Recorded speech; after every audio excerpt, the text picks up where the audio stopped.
I don't know about you, but I'm not good at feeling hunger.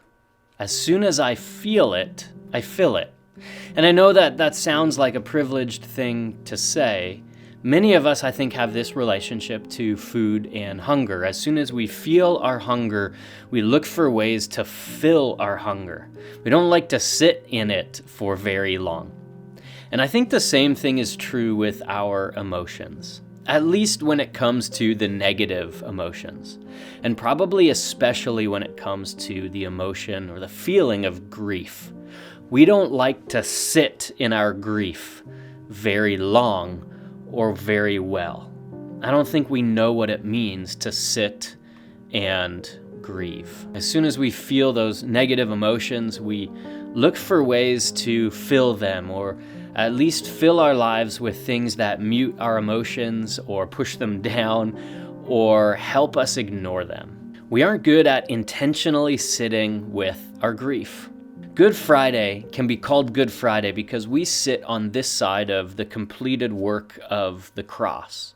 We know that with Good Friday and all of the grief that comes with it, there still comes Easter Sunday. There's still a sunrise, there's still resurrection, there's still an empty tomb. But for the people who lived with Jesus, his friends and his followers, they didn't have the promise of Sunday to look forward to when they were met with his death on that Friday, without the benefit of hindsight to help sustain them through their season of grief. Good Friday tells the story of Jesus' death. Good Friday begins in darkness and ends in darkness.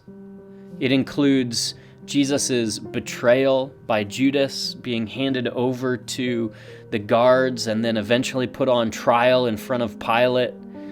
It includes him being whipped and beaten, being forced to carry a piece of wood that he would later be attached to and hung up on a cross. And then finally, it includes Jesus' death on the cross and his burial in a tomb. The accounts of Good Friday end with a stone being rolled in front of that tomb and Jesus' body being left again in complete darkness. And while I'm not sitting in front of a tomb, this does in some sense to me feel like a grave. It's a hole in a rock wall, big enough for a body, and it is dark. When Jesus' body was sealed in that tomb, it had to be done quickly.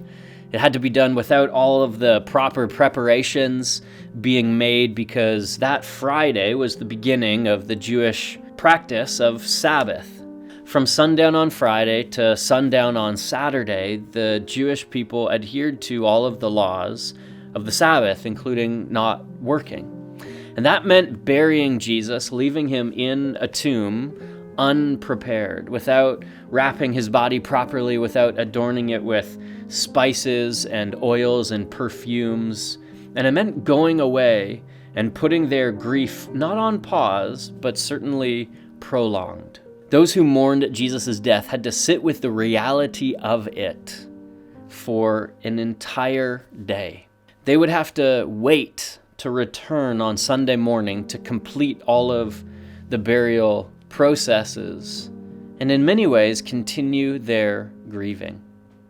The invitation of Good Friday is not to skip to the end of the story. It's not to skip to resurrection. It's not to use the gift and benefit of hindsight. And it's to allow ourselves to feel the depth of emotion that comes with the death of somebody we look to as friend. It's an invitation to enter into all of the emotions that Jesus' own friends would have been feeling. To allow yourself to grieve, to allow yourself to feel your own emotions. Don't force through to the other side of your grief. Don't push through and make something other than it is. Allow yourself to feel your emotion. Friday ends with the tomb being sealed. Darkness. And its promise, even in those dark moments, is that there is not a single place inside of human experience that Jesus did not already also experience, even death So this Good Friday, if it's healthy for you to do so, we want to encourage you to try some sort of fasting. At very least, allow yourself to feel hunger. When you feel hungry, pause and think about the weight of the emotion connected to this day. Use your physical need, the feeling of physical need for food, to remind you of equally your physical and spiritual need for the cross and the resurrection and the life that Jesus has on offer. You see, our physical sensation, this need for food, reveals our dependence on something. And I think grief reveals, our emotions reveal our need for God in our life. And so this Good Friday, we invite you to confront all of it, the death of Jesus, the full wide range of emotion connected to that event so many years ago. Maybe for the first time, certainly in a new light, and hopefully in a way that reveals your dependence on this moment in your life.